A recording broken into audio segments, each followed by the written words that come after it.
Audio Jungle. Hello guys, welcome back to my channel. Today I'll be showing you how to add more than 30 seconds video to your WhatsApp status. Download the app Video Splitter, link is in description below.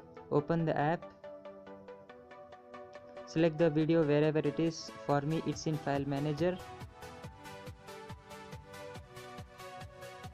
Select the video. Now start splitting. Complete. Now splitting might take some time.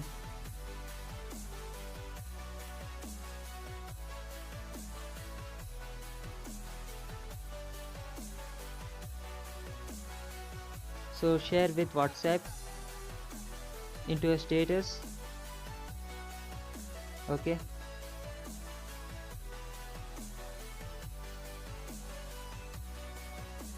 Send it to your status.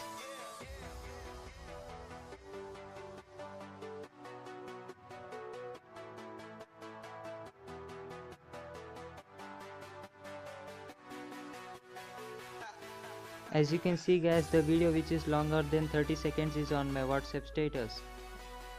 Okay guys, thanks for watching. Please do like, share and subscribe my channel.